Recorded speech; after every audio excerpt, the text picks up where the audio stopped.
Welcome to the Deep Dive. Today we're really getting into a significant topic, Pakistan's nuclear program. Indeed. It's a big one. Yeah, we've gathered quite a bit of material to sort of unpack the history, the strategy behind it, and, well, all the complex factors involved. It's definitely not just about the hardware, is it? There's history, politics, regional dynamics. Exactly. Yeah. And we know you want to get a good handle on this quickly, so we've tried to, pull out the most important pieces for this deep dive. Right. Cut to the chase, essentially. So let's kick things off. The official beginning seems to be 1956 with the Pakistan Atomic Energy Commission, the PAESEC. That's the formal start, yes. Setting up the initial infrastructure for atomic energy research. But feels like the real intensity, the drive towards a weapon, came much later. Oh, absolutely. That's a key distinction. While 56 is the foundation, the game really changed after India's Smiling Buddha test in 1974. 74, that was the turning point. Definitely. India's test completely shifted the security landscape in South Asia. It really forced Pakistan's hand, pushing them towards developing their own deterrent. So India's actions directly led to Pakistan adopting this strategic deterrence approach. Precisely. It went from a perhaps theoretical interest to an urgent national security priority. And when you talk about that push, you inevitably have to talk about Dr. A.Q. Khan. He's often called the father of their bomb, right? That's the common description, yes. And, well, he played an absolutely vital role his time at Urenco in Europe. That's the Enrichment Consortium. Yes. He gained critical knowledge there about uranium enrichment technology. Highly complex stuff, centrifuges and all that. Essential for weapons-grade material. And that knowledge was the foundation for the Kahuta Research Laboratories, KRL. Correct. KRL was established specifically with that goal in mind to develop Pakistan's own uranium enrichment capability, independent of outside help. So KRL became the engine driving that specific critical part of the program. A very focused and I imagine quite secretive effort. Extremely focused. It was all about achieving that independent path to a deterrent. Okay, fast forward then to 1998, a really pivotal year. India conducts the Pokhran-2 tests. And Pakistan's response was, well, swift.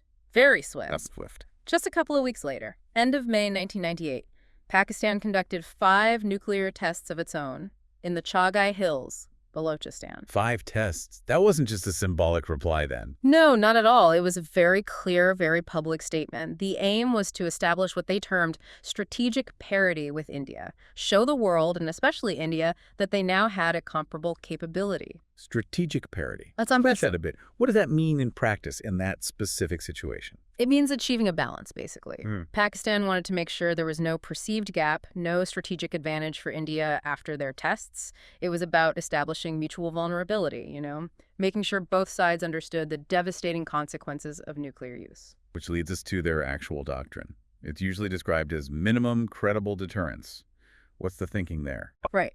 Minimum credible deterrence. The idea isn't necessarily to match India bomb for bomb or missile for missile. It's about having enough of a reliable nuclear force to deter any aggression. Enough to be believable. Exactly. Credible. A key part of that is having a second strike capability. Meaning, even if Pakistan were somehow hit first in a nuclear attack, they'd still have enough surviving capability to launch devastating retaliatory strike. That makes initiating an attack incredibly risky for any potential adversary. So it discourages a first strike. That's the core idea. And they also talk about full-spectrum deterrence. Okay, what does that add? That suggests they might consider using nuclear weapons not just in response to a nuclear attack, but potentially also in response to a massive conventional attack from India that threatens Pakistan's existence. It broadens the scope of what the deterrent covers. Now, control is obviously crucial with these weapons. The sources seem to consistently highlight the military's, particularly the Army's, dominant role. That's undeniable. Historically, the Pakistani military has been the primary custodian and decision-maker regarding the nuclear program. More so than civilian governments. Generally, yes. Strategic thinking, operational control, it's been very much within the military's domain. Civilian oversight has existed, but the military's influence on these specific national security matters has traditionally been paramount. But interestingly, despite political turbulence elsewhere, there seems to be broad agreement across the board in Pakistan about the need for the program itself. That's a really important point. You see deep political divisions on many things in Pakistan, but on the nuclear program, there's been a remarkable long-standing consensus. Why is that? It's seen as fundamental to national survival and sovereignty, especially given the relationship with India. So that consensus provides a certain stability and continuity for the program, regardless of who's in political power. Okay, let's shift to the international perspective. Pakistan hasn't signed the main treaty, the NPT, the Nuclear Non-Proliferation Treaty. Why not? Their core argument is that the NPT is discriminatory. How so? Because it basically created two classes of states: the 5 official nuclear powers who tested before January 1967 and everyone else. Pakistan, like India, developed its weapons outside that framework and argues the treaty doesn't address its unique security challenges. It locks in an unequal status quo from their perspective. And similarly, they haven't signed the CTBT, the Comprehensive Test Ban Treaty, Mm-hmm. and they link that directly to India. Yes, their position has consistently been, we'll sign the CTBT if and when India signs it. So it's a reciprocal stance. Exactly. They don't want to unilaterally give up the option of testing if India retains it, potentially putting themselves at a strategic disadvantage down the line. Of course, we can't discuss the international angle without mentioning the AQ Khan network issue from the early 2000s that caused major concerns globally. A huge issue.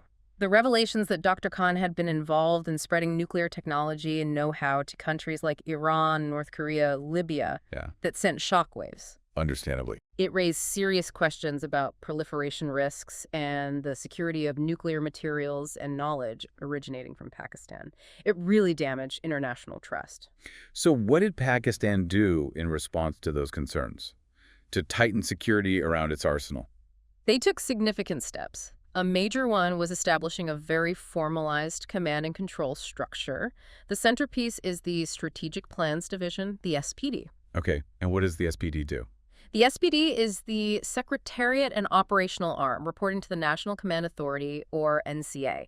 The NCA is the top body, chaired by the Prime Minister, responsible for all decisions regarding nuclear weapons development, deployment, use. So a clear chain of command. Very clear, very centralized. And beyond that, they've implemented things like extensive personnel reliability programs, Vetting the people involved. rigorous vetting, psychological screening, continuous monitoring, plus very robust physical security measures around facilities and materials, multiple layers of security. Because it's impossible to separate the program from the wider region, especially the rivalry with India. Absolutely not. The entire program exists because of that rivalry, fundamentally. And events keep reminding us how tense things can get. Like Kargil in '99. Yes, the Kargil conflict happened shortly after both countries tested, and then more recently, the Pulwama-Balakot crisis in 2019. Right. Both incidents raised fears about escalation, didn't they? Definitely. They highlighted just how dangerous the region is and how careful crisis management and understanding nuclear thresholds are when both sides have these weapons. And there's another major player in the region, China. What's their role in this nuclear equation? China's relationship with Pakistan is strategically very important, often seen as a way to balance India's influence. Did they help Pakistan's program directly? Historically, there's evidence of significant Chinese assistance, especially in the early stages, with missile technology and perhaps even nuclear design aspects. It wasn't overt, but it was understood to be happening as a counterweight to India. It adds another layer to the whole dynamic. Beyond the military program, Pakistan also wants civilian nuclear power for energy, right? Yes, like many developing countries, they see nuclear energy as vital for meeting their growing electricity needs. They have operational power plants and plans for more. But they haven't received the same kind of international civil nuclear cooperation deal that India got with the U.S. Why the difference? Primarily, it comes back to those proliferation concerns we talked about, stemming largely from the AQ Khan episode. So that legacy still affects things. It does. Major nuclear suppliers have been much more hesitant to grant Pakistan the same broad access to civilian nuclear technology and fuel that India received, due to worries about potential diversion or leakage. Which brings us to some current challenges and debates. One is this idea of deterrent stability, particularly with newer, smaller weapons. Right, tactical nuclear weapons like Pakistan's Nazar missile. This has sparked a lot of debate. Why? What's the concern? The concern, voiced by many analysts, is that these smaller, shorter-range weapons designed for battlefield use could actually lower the threshold for nuclear use. Make it seem more thinkable in a conventional war. Potentially, yes, which then dramatically increases the risk of escalating rapidly to a full-blown strategic nuclear exchange. So, paradoxically, trying to enhance deterrence at one level might destabilize it overall. And just the general security risks remain, don't they? Political instability, terrorism. Those are persistent concerns, yes. The nightmare scenario for many internationally is nuclear materials falling into the wrong hands, whether through internal instability, a terrorist attack, or an insider threat. Ensuring the arsenal remains absolutely secure is paramount. So how is Pakistan viewed globally now in terms of its nuclear status? Still with suspicion. There's definitely still a degree of wariness in the West, stemming from the proliferation history and the ongoing regional tensions. It's not seen in the same light as, say, the established nuclear powers. But Pakistan is trying to change that perception. Yes, they actively work to project an image of a responsible nuclear state. They emphasize the strength of their command and control, their safety protocols. They seek what they call nuclear mainstreaming, basically, greater acceptance and integration into the global nuclear order as a legitimate possessor state. Okay, so summing up, Pakistan's nuclear program is absolutely central to its security identity, its strategy towards India.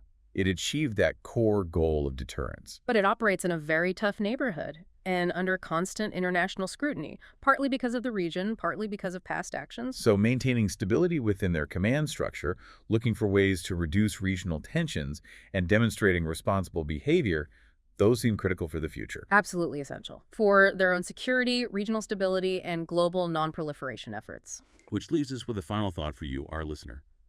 When you consider all these tangled threads, the India rivalry, China's role, global concerns, internal security, what single factor do you think will be the most decisive in shaping the future trajectory of Pakistan's nuclear program and its impact on the world stage?